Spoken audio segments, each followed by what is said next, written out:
Knock knock, আমি জিৎ গাঙ্গুলি রয়েছি academy of fine আর্টসে art হার্টের তরফ থেকে চলছে সোসাইটি অফ কন্টেম্পোরারি আর্টিস্টদের দলগত প্রদর্শনী। আমাদের সাথে রয়েছেন বিমলবাবু।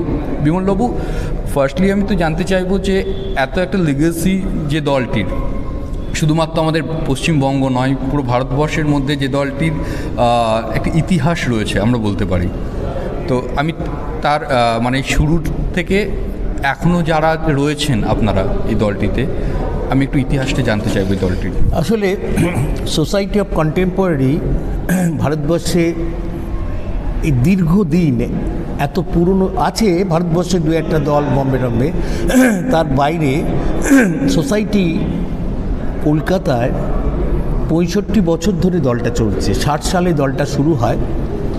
আমাদের, আপনারা হয়তো জানেন, বিখ্যাত শিল্পী শ্যামল দত্ত রায়, তারপরে শৈলেন মিত্র, তারপরে সনৎ কর, এরা হচ্ছে ফাউন্ডার মেম্বার। ওই সময় নিখিল বিশ্বাস এবং অনিল বরণ সাহা, এরা সবাই মিলে তখন, মানে সত্যি কথা বলতে তখন একটা আর্টিস্টের, তখন শিল্পে তো বাজার বলে কিছু ছিল না, তখন এই সমষ্টিগতভাবে এই শিল্পীরা এক জায়গা ছিলেন। সোমনাথ হোর, এরা তখন অসম্ভব লড়াই করে কাজ করছে। এই কাজ করে তখন মনে হয়েছে যে আমাদের একটা দল তৈরি করা উচিত, যারা আমরা একটা এক্সিবিশন করতে পারবো। তখন প্রত্যেকের অর্থনৈতিক অবস্থা খুব খারাপ, কলেজ থেকে বেরিয়েছে, কেউ কোনো রকমে টিউশনি করে, কোনো রকম স্কুল মাস্টারি করে চলে। কিন্তু সেই সময় ধর্মতলা স্ট্রিটে অজিত চক্রবর্তী, তার একটা স্টুডিও ছিল। সেই ধর্মতলা স্টুডিওটা এখনও আছে। সেই স্টুডিওতে ওই জায়গায় উনি, এই শিল্পীরা সব একত্রিত হয়ে 60 সালে তখন সোসাইটি অফ কন্টেম্পোরারি এটা তৈরি হয়।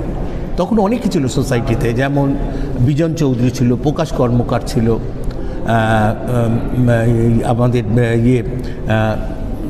আরও সব যারা ছিল, তারা আস্তে আস্তে, রেবা হোর ছিলেন, সোমনাথ হোরটা এরা ছিলেনই তো। যাই হোক, সেইখান থেকে আস্তে আস্তে কারুর সুবিধার মধ্যে দল থেকে চলে যাবে। কিন্তু সনৎ কর, সোমনাথ হোর, সুশীল গুপ্ত, অনিল বরণ সাহা, তারপরে আপনার ওই সময় এরা দলটা কন্টিনিউ করতে শুরু করে। তারপর আস্তে আস্তে সেই দলেতে গণেশ পাইন, গণেশ আলুই, বিকাশ ভট্টাচার্য, তারপরে অজিত চক্রবর্তী তখন ফাউন্ডার মেম্বার ছিলেন। এই যে আস্তে আস্তে আস্তে আস্তে দলটা তখন আস্তে আস্তে নতুন শিল্পীরা মিলে তখন কলকাতায় বিড়লা একাডেমি তখন সবে শুরু হয়েছে। সেই প্রথম শো সোসাইটি অফ কন্টেম্পোরারি 60 সাল থেকে শুরু হয়। টানা আমরা লাস্ট 2023 পর্যন্ত বিড়লা একাডেমিতে আমরা শো করেছি। এবছর আমরা একাডেমি অফ ফাইন আর্টসে শোটা করছি এবং শোটা এতগুলো জায়গা নিয়ে এবং প্রত্যেকটা মানুষের কাছে আরও মানুষ দেখতে পাবে বলে আমরা করেছি। এখন আমাদের দলেতে তার পরবর্তীকালে নতুন প্রজন্মের শিল্পীরা আমরা আসি। তার মধ্যে পরবর্তীকালে যেমন আদিত্য বসাক, মনোজ মিত্র, মনোজ দত্ত, তারপরে মানিক তালুকদার, এরা জয়েন করে। তার পরবর্তীকালে আমরা আসি, আমি আসি, আমার সঙ্গে নিরঞ্জন প্রধান, তারপরে আবার প্রদীপ মৈত্র। এই করতে করতে পরবর্তী নতুন প্রজন্মে অখিল চন্দ্র দাস, অতীন বসাক, তারপরে আরও আস্তে আস্তে আস্তে আস্তে আমরা নতুন আমাদের শিল্পীরা জয়েন করে। এবং ভারতবর্ষকে যেভাবে শিল্পী উপহার দিয়েছে, নিশ্চয় জানেন যে সর্বভারতীয় শিল্পী বিকাশ ভট্টাচার্য, গণেশ পাইন, অজিত চক্রবর্তী, শ্যামল দত্ত রায়, গণেশ আলুই, তারপরে আপনার মানু পারেখ, এরা সব আমাদের দলের সদস্য। এই যে ভারতবর্ষে এই দলটা যেখানে এসে পৌঁছেছিল বা তারা লড়াই করে যেখানে নিয়ে গেছে, আজকের বাংলার না ভারতবর্ষের শিল্পটাকে একটা উজ্জ্বল জায়গা নিয়ে গেছে সেই দলটা। আরেকটা বিশেষ কথা হচ্ছে যে এতগুলো বাঙালি একসঙ্গে পথ চলছে আমরা কিন্তু এই 65 বছর ধরে।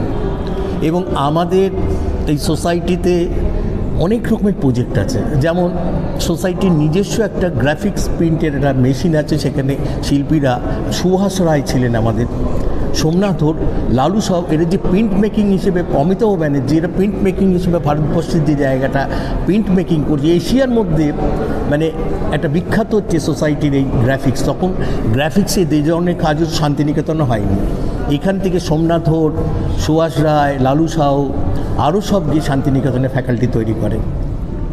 এই যে যেমন ভাস্কর্যের ক্ষেত্রে তখন ছিল আমাদের অজিত চক্রবর্তী ছিলেন, আমাদের ওখানে সর্বরী রায়চৌধুরী ছিলেন।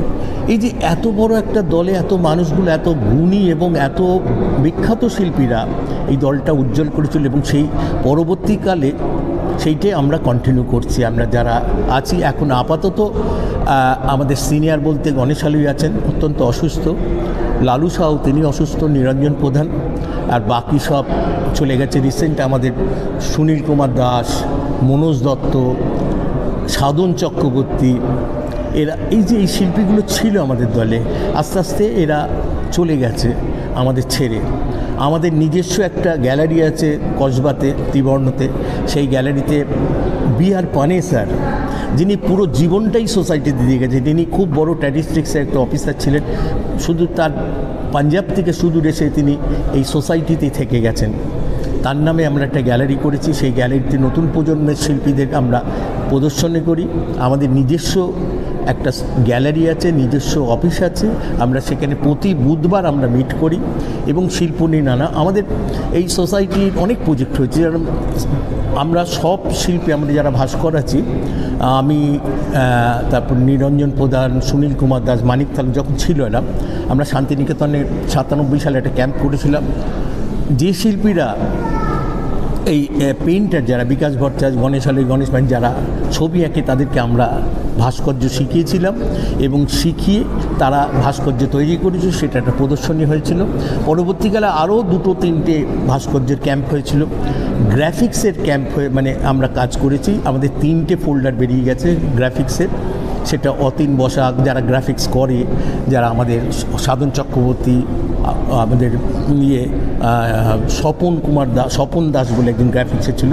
এরকম ভালো ভালো অনেক শিল্পী ছিল। আমাদের দুর্ভাগ্য এদের আমার অল্প বয়সে অনেকে ছেড়ে চলে গেছে। যাই হোক, এইভাবে আমরা নানা রকমের আমাদের সোসাইটি কখনো বছরে একটা এক্সিবিশন করে বসে থাকি না। আমরা সারা বছর কিছু না কিছু প্রজেক্টে আমাদের কাজ চলে। আমাদের প্রিন্ট মেকিংয়ে খুব গুরুত্বপূর্ণ ভারতবর্ষে নাম আছে, আপনারা জানেন এই বড় বড় শিল্পীরা আছে। আমরা এখনও প্রিন্ট মেকিংয়ের কাজ হয়, এখনও স্কাল্পচারের কাজ হয়। নানাভাবে আমরা শিল্পীরা জড়ো হয় এবং প্রত্যেকে খুব মানে বলবো কি, এখন যারা আছে তারা প্রত্যেকে আজকে বাংলার শিল্পী হিসেবে তাদের যথেষ্ট গুরুত্ব আছে এবং আমরা সেইভাবে সোসাইটিকে এগিয়ে নিয়ে যাওয়ার চেষ্টা করছি। আর আপনি তো এখানে দেখছেন এই 65 বছরও যে শিল্পীর যে যৌবনটা ধরে রেখেছি আমরা, সেটাই সবথেকে বড় কথা। আজকে মানুষ আনন্দ পাচ্ছে, মানুষ এসে দেখছে, আমাদেরকে সেইটি আবার অনুপ্রাণিত হচ্ছে। আমরা সব শিল্পীরা আবার কাজ করব। ধন্যবাদ। একদমই, আপনারা যে শিল্পের যৌবনকে ধরে রেখেছেন তা কাজের বৈচিত্র্যে এখনও পর্যন্ত শিক্ষণীয়। প্রদর্শনীটি চলছে 25শে ডিসেম্বর পর্যন্ত। 22শে ডিসেম্বর পর্যন্ত। যারা এখনও পর্যন্ত এই প্রদর্শনীটি দেখেননি, এই ভিডিওটি দেখছেন, অবশ্যই প্রদর্শনীটি দেখুন। প্রদর্শনীটি আমি বলবো দেখা উচিত আমাদের।